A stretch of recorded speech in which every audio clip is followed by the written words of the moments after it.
أعوذ بالله من الشيطان الرجيم. بسم الله الرحمن الرحيم.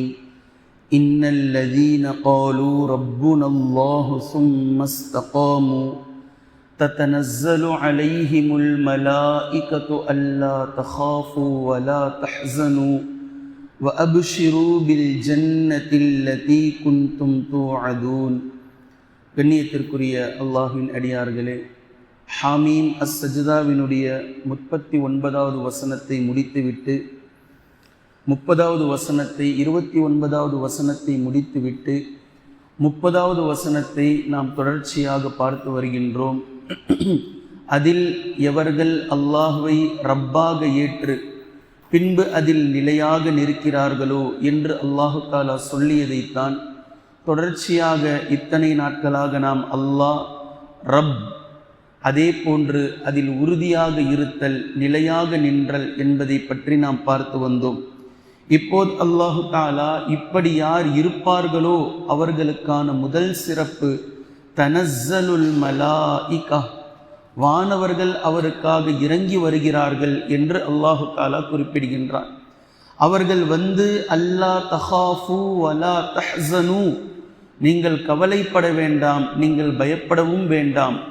وَأَبْشِرُوا بِالْجَنَّةِ الَّتِي كُنْتُمْ تُوعَدُونَ, உங்களுக்கு வாக்களிக்கப்பட்டிருக்கக்கூடிய சொர்க்கம் உங்களுக்கு உண்டு என்பதை நீங்கள் சுப செய்தி அடைந்து கொள்ளுங்கள் என்று வானவர்கள் வாழ்த்து சொல்கிறார்கள் என்பதை அல்லாஹு தஆலா இந்த வசனத்தில் குறிப்பிடுவதை நாம் பார்க்கிறோம். வானவர்களை பற்றி ஹதீஸ்களில் பல இடங்கள் நாம் பார்த்திருக்கிறோம். இந்த வசனத்திற்கான நேரடி விளக்கத்தை பார்ப்பதற்கு முன்னால் அடியார்களுக்காக வானவர்கள் இறங்குகின்ற சில செய்திகளை முதலில் நாம் தெரிந்து கொள்ள வேண்டும். ஏற்கனவே அடியார்களுக்காக வானவர்கள் துஆ செய்யக்கூடிய சில சந்தர்ப்பங்களை நாம் சொல்லியிருக்கிறோம்.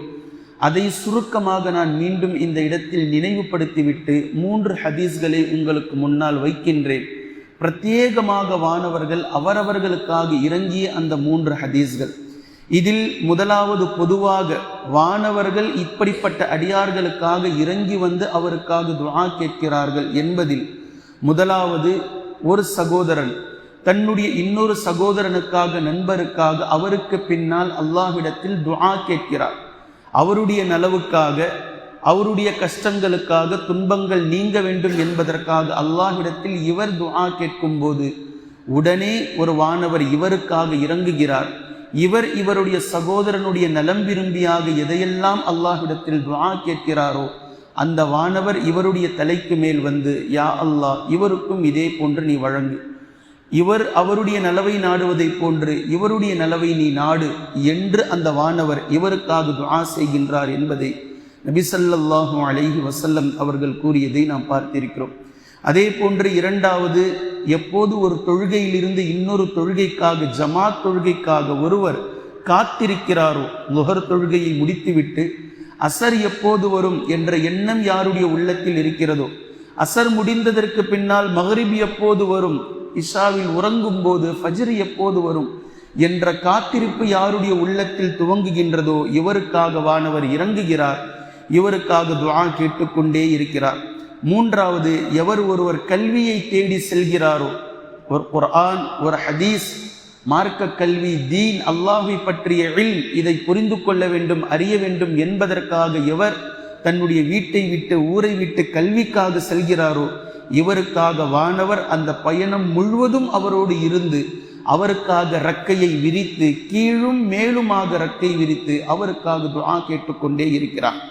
அதே போன்று நான்காவது, நோன்பாளிகளுக்காக வானவர்கள் துஆ கேட்கிறார்கள். அதே போன்று ஐந்தாவது, ஒருவர் நோயாளியை நலம் விசாரிக்க சென்றால், ஒருவர் உடல்நிலை சரியில்லை, அவருக்காக இவர் நலம் விசாரிக்க செல்கிறார். அப்படி சென்றால் விசாரிக்க சென்றவருக்காக வானவர் வந்து துஆ கேட்டுக்கொண்டே இருக்கிறார். அதே போன்று ஒரு தொழுகையை முடித்துவிட்டு, ஜமாத் தொழுகையை முடித்து விட்டால், முடித்ததற்கு பின்னால் அதே இடத்தில் அமர்ந்து கொண்டிருக்கிறார். அதே இடத்துல அப்படியே அமர்ந்து கொண்டிருக்கிறார். அவர் வேறு யாருடனமோ வேறு ஒரு விஷயத்தை பேசாதவரை அல்லது அவருடைய உது முறியாத வரைக்கும் ஜமாத் தொழுகையை முடித்துவிட்டு அதே இடத்தில் அமர்ந்திருக்கும் காலமெல்லாம் உடனே ஒரு வானவர் அவருக்காக வருகிறார். அல்லாஹும்ம சல்லிம் அல்லாஹும் மக்ஃபிர், அல்லாஹும்ம சல்லிம் அல்லாஹும் மக்ஃபிர், யா அல்லாஹ் இவரின் மீது நீ சலாமத் புரி, இவருடைய பாவங்களை நீ மன்னித்து விடு என்று அந்த வானவர் அந்த இடத்திலிருந்து அவர் நகராத வரைக்கும், அவருடைய உடு முறியாத வரைக்கும், அவர் வேறொரு விஷயத்தை கொண்டு பேசாத வரைக்கும் அந்த வானவர் அவருக்காக துஆ கேட்டுக்கொண்டே இருக்கிறார். அதே போன்று கல்வியை கற்றுக் கொடுப்பவருக்காக, கல்வியை கற்றுக் கொடுத்து கொண்டிருக்கக்கூடிய காலமெல்லாம் அல்லாஹை பற்றி, குர்ஆனை பற்றி ஒரு சபையில் ஒருவர் பேசுகிறார், ஒருவர் முஅல்லிமாக இருக்கிறார், இவருக்கு வானவர்கள் இறங்கி துஆ கேட்டுக்கொண்டே இருக்கிறார்கள். அதே போன்று அதிகாலையில் எழும்போதே ஒருவர் சதகா செய்ய வேண்டும் என்ற எண்ணத்தில் எழுகிறார், இவருக்காக ஒரு வானவர் இறங்கி யா அல்லாஹ் இவருடைய செல்வத்தில் நீ பரக்கத்து செய் என்று கேட்கிறார். அதே ஒருவர் கஞ்சத்தன எண்ணத்தோடு சதகாவினுடைய சிந்தனையே இல்லாமல் ஒருவர் இருக்கிறார், இதே இவருக்கு பக்கத்தில் இன்னொரு வானவர் இறங்கி யா அல்லாஹ் இவருடைய பொருளாதாரத்தை நீ அழித்து விடு என்று பத்துஆவும் செய்கிறார். இவை இரண்டும் ஒரே நேரத்தில் நடக்கின்றது.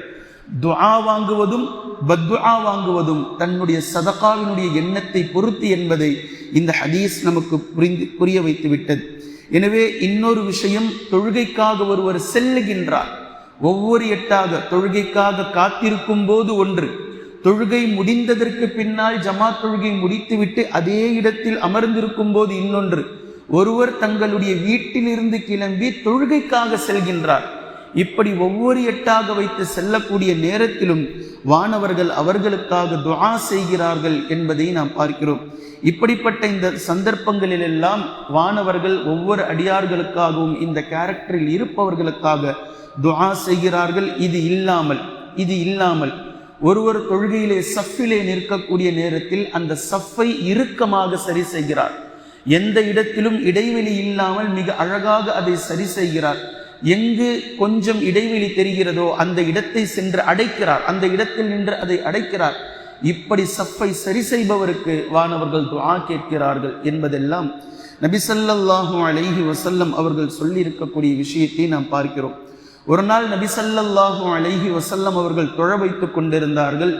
ரிஃபா ரலியல்லாஹு அன்ஹு என்ற சஹாபி தக்பீர் தஹரீமாவை தவற விட்டு தொழுகை நடந்து கொண்டிருக்கும் போது வருகிறார். அதாவது நிலை, சூரத்துல் ஃபாத்திஹா கிராத் முடிந்து விட்டது. நபி ஸல்லல்லாஹு அலைஹி வஸல்லம் அவர்கள் ருக்கூஉக்கு சென்று விட்டார்கள்.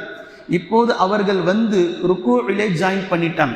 ஒரு ருக்கூல யார் ஜாயின் பண்ணிட்டாங்களோ அவங்களுக்கு அந்த ரகாத் கிடைச்சிருச்சு என்று நபி ஸல்லல்லாஹு அலைஹி வஸல்லம் சொல்லியிருக்கிறாங்க. இப்போ அவர் ருக்கூல ஜாயின்ட் ஆயாச்சு, ருக்கூல தஸ்பீஹ் சொல்லியாச்சு. நபி ஸல்லல்லாஹு அலைஹி வஸல்லம் அவர்கள் சமீ அல்லாஹு லிமன் ஹமிதா ரப்பனா லக்கல் ஹம்து என்று எல்லோரும் சொல்லும்போது ரிஃபாஆ ரலியல்லாஹு அன்ஹு மட்டும் அந்த ரகாத் கிடைத்துவிட்ட சந்தோஷம் அளப்பெரிய சந்தோஷம், ரப்பனா வலக்கல் ஹம்து ஹம்தன் கஸீரன் தய்யிபன் முபாரக்கன் ஃபீஹி என்ற வார்த்தையை மெய்மறந்து அல்லாஹ்வை புகழ்ந்து மிகப்பெரிய ஒரு உற்சாகத்தில் இந்த வார்த்தையை சொன்னார்கள். தொழுகை முடிந்தது. நபி ஸல்லல்லாஹு அலைஹி வஸல்லம் அவர்கள் யார் இந்த வார்த்தையை கூறியது என்று கேட்டார்கள். அப்போது ரிஃபாஆ ரலியல்லாஹு அன்ஹு அவர்கள் பயந்தவர்களாக, நான் தான், நம்ம எக்ஸ்ட்ராவா ஏதோ பண்ணிட்டோமே, என்ன சொல்ல போறாங்களோ நபி ஸல்லல்லாஹு அலைஹி வஸல்லம் என்ற பயத்தில் நபி ஸல்லல்லாஹு அலைஹி வஸல்லம் அவர்களிடத்தில் அல்லாஹ்வின் தூதரே நான் தான் அதை சொன்னேன் என்று சொல்லும்போது நபி ஸல்லல்லாஹு அலைஹி வஸல்லம் அவர்கள் சொன்னார்கள், நீங்கள் சொன்ன அந்த வார்த்தையை பதிவு செய்வதற்காக, நீங்கள் சொன்ன அந்த வார்த்தையின் நன்மைகளை பதிவு செய்வதற்காக 30க்கும் மேற்பட்ட வானவர்கள் இறங்கிவிட்டார்கள். யார் அதை முதலில் பதிவு செய்வதென்று அவர்களுக்குள்ளாக போட்டி போட்டுக் கொண்டார்கள். அவ்வளவு அல்லாஹுக்கு பிடித்தமான வார்த்தையாக அது அமைந்து விட்டது என்று நபி ஸல்லல்லாஹு அலைஹி வஸல்லம் அவர்கள் சொல்லியதற்கு பின்புதான் ஒவ்வொரு சஹாபாக்களும் தொழுகையில் இந்த வார்த்தைகளை சொல்ல துவங்கினார்கள். இந்த நேரத்தில் வானவர்கள் அவருடைய நன்மையை பதிவு செய்வதற்காக செப்பரேட்டாக 30க்கும் மேற்பட்ட வானவர்கள் அவருக்காக இறங்கி இருக்கிறார்கள் என்பதே ஹதீஸிலே நாம் பார்க்கிறோம். இதே போன்று ஜுலைபிப் ரலியல்லாஹு அன்ஹு அவர்களுடைய வரலாறை நாம் கேள்விப்பட்டிருப்போம்.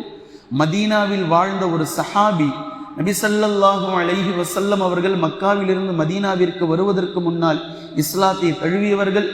மதீனாவிற்கு நபி ஸல்லல்லாஹு அலைஹி வஸல்லம் அவர்கள் வந்ததற்கு பின்னால் நபி அவர்களிடம் மட்டுமே பேசுவார்கள், அவரிடம் நபி அவர்கள் மட்டுமே பேசுவார்கள். ஏனென்றால் அவர் உருவத்தில் கொஞ்சம் ஒரு மாதிரியானவர், அவருடைய உயரம் கம்மியாக இருக்கும், அவருடைய உருவத்தை மக்கள் அருவருப்பாக கருதினார்கள். நஊது பில்லாஹி மின் தாலிக், அல்லாஹ் நம்மை பாதுகாக்க வேண்டும்.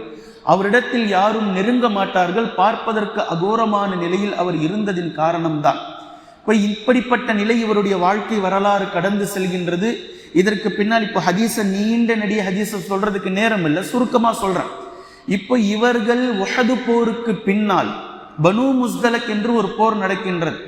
இந்த போரில் ஜுலைபிப் ரலியல்லாஹு அன்ஹு அவர்கள் கலந்து கொள்கிறார்கள். வீரர்களுடைய எதிரிகளுடைய படைக்குள் இவர்கள் ஊடுருவி செல்கின்றார்கள். பின்பு அவர்கள் ஷஹீதாக்கப்படுகிறார்கள். போர்க்களம் முடிந்தது. போர்க்களம் முடிந்ததற்கு பின்னால், பனு முஸ்தலக் முடிந்ததற்கு பின்னால் முஸ்லிம்கள் எல்லாம் சஹாபாக்கள் தங்களுடைய உறவினர்களை தேடி போர்க்களத்திற்குள் செல்கிறார்கள். குத்துயிரும் குலையுருமாக யார் இருக்கிறார், யார் இறந்து கிடக்கிறார், யாருடைய உடல்கள் சிதைக்கப்பட்டிருக்கிறது என்று போர் முடிந்ததற்கு பின்னால் ஒவ்வொரு சாராரும் அவரவர்களுடைய கூட்டத்திற்குள் நுழைந்து தேடுவதென்பது வழக்கம். இதே போன்று சஹாபாக்களும் அவரவர்களுடைய உறவினர்களை தேடிவிட்டு எடுத்து வந்ததற்கு பின்னால் நபி ஸல்லல்லாஹு அலைஹி வஸல்லம் அவர்கள் களத்திற்குள் இறங்குகிறார்கள். அல்லாஹ்வின் தூதரே, நீங்கள் எங்கே செல்கிறீர்கள் என்று கேட்கும்போது, நான் என் தோழரை தேடி செல்கின்றேன் என்று நபி ஸல்லல்லாஹு அலைஹி வஸல்லம் அவர்கள் உள்ளே இறங்கி தேடி செல்கிறார்கள். 7 நபர்களை, 7 எதிரிகளை கொன்றுவிட்டு அவர்களாலேயே ஜுலைபிப் ரலியல்லாஹு அன்ஹு அவர்களும் ஷஹீதாக்கப்பட்டு சிதைக்கப்பட்ட நிலையில், கை கால்கள் துண்டு துண்டாக்கப்பட்ட நிலையில் அந்த இடத்தில் கிடந்தார்கள். நபி ஸல்லல்லாஹு அலைஹி வஸல்லம் அவர்கள் ஜுலைபிப் ரலியல்லாஹு அன்ஹு அவர்களை வாரி அப்படியே தூக்கினார்கள். தூக்கி கொண்டு வந்தார்கள். சஹாபாக்கள் எல்லோருக்கும் அவரவர்களுடைய உறவினர்கள் கிடைத்து விட்டார்கள். நபி ஸல்லல்லாஹு அலைஹி வஸல்லம் அவர்கள் ஜுலைபிப் ரலியல்லாஹு அன்ஹு அவர்களை ஒரு குழந்தையை போன்று வாரி தூக்கி கொண்டு வந்து அவர்களை தஃபன் செய்யக்கூடிய நேரத்தில் சொன்னார்கள், ஹாதா மின்னி வ அன மின்ஹு, ஹாதா மின்னி வ அன மின்ஹு, ஹாதா மின்னி வ அன மின்ஹு. 3 முறை சொன்னார்கள். நான் இவரிலிருந்து இருக்கிறேன், இவர் என்னிலிருந்து இருக்கிறார். நான் இவரிலிருந்து இருக்கிறேன், இவர் என்னிலிருந்து இருக்கிறார் என்று 3 முறை சொன்னார்கள். பின்பு கூறினார்கள், இப்போது நான் காண்கிறேன், ஜுலைபிப் ரலியல்லாஹு அன்ஹு அவர்களை தொழ வைப்பதற்காக வானவர்கள் வரிசை கட்டி நிற்கிறார்கள் வானத்தில் என்று நபி ஸல்லல்லாஹு அலைஹி வஸல்லம் அவர்கள் சொல்லிய ஹதீஸ் நாம் பார்க்கிறோம். முஸ்னத் அஹ்மதில் 27,522வது இலக்கத்திலே நீங்கள் காணலாம். ஜுலைபிப் ரலியல்லாஹு அன்ஹு அவர்களுக்காக பிரத்யேகமாக வானவர்கள் இறங்கி இருக்கிறார்கள் என்பதை நாம் பார்க்கிறோம். இதே போன்று ஹன்லலா ரலியல்லாஹு அன்ஹு, ஹன்லலா பின் ஆமிர் ரலியல்லாஹு அன்ஹு உஹது போர் மூலக்கூடிய நேரத்தில் புதுமையாக திருமணம் செய்திருந்தார்கள். போர் நடக்கக்கூடிய அந்த சந்தர்ப்பங்களில் அல்லாஹ்விடத்தில் அல்லாஹ்வின் தூதர் ஸல்லல்லாஹு அலைஹி வஸல்லம் அவர்களிடத்தில் ஒரு இரவுக்கு அனுமதி கேட்டார்கள். அல்லாஹ்வின் தூதரே, நான் புதுமையாக திருமணம் ஆனவன், இன்று இரவு சென்று காலை ஃபஜ்ருக்கு பின்னால் நான் போரிலே வந்து கலந்து கொள்கிறேன். நபி ஸல்லல்லாஹு அலைஹி வஸல்லம் அவர்கள் அனுமதி வழங்கினார்கள். புது மாப்பிள்ளை சென்றார். ஃபஜ்ர் பிறகு அவரால் உடனே வர முடியவில்லை. ஆனால் இந்த இடத்தில் வதந்தி கிளம்பி இருக்கின்றது, போர் துவங்கிவிட்டது, இதில் நபி ஸல்லல்லாஹு அலைஹி வஸல்லம் அவர்கள் கொல்லப்பட்டு விட்டார்கள் என்ற வதந்தி கிளம்பியது. இந்த வதந்தி உண்மை என்று நம்பிவிட்ட ஹன்லலா ரலியல்லாஹு அன்ஹு அவர்கள் இரும்பு கவசத்தை அணிந்து கொண்டு போர்க்களத்திலே குதித்தார். பின்பு ஷஹீதாகவும் ஆனார். போர் முடிந்தது. ஒவ்வொரு சஹாபாக்களுடைய உடல்களை எடுக்கக்கூடிய நேரத்தில் நபி ஸல்லல்லாஹு அலைஹி வஸல்லம் அவர்கள் ஹன்லலா பின் ஆமிர் ரலியல்லாஹு அன்ஹு அவர்களுடைய உடல்களுக்கு பக்கமாக நெருங்க முடியாமல் இருந்தார்கள். காரணம், வானவர்கள் அவரை குளிப்பாட்டி கொண்டிருந்ததை நபி ஸல்லல்லாஹு அலைஹி வஸல்லம் அவர்கள் பார்க்கிறார்கள். வானவர்களுடைய கூட்டம் ஹன்லலா பின் ஆமிர் ரலியல்லாஹு அன்ஹு அவர்களை மொய்ப்பதை போன்று மொய்த்து கொண்டிருக்கின்றது.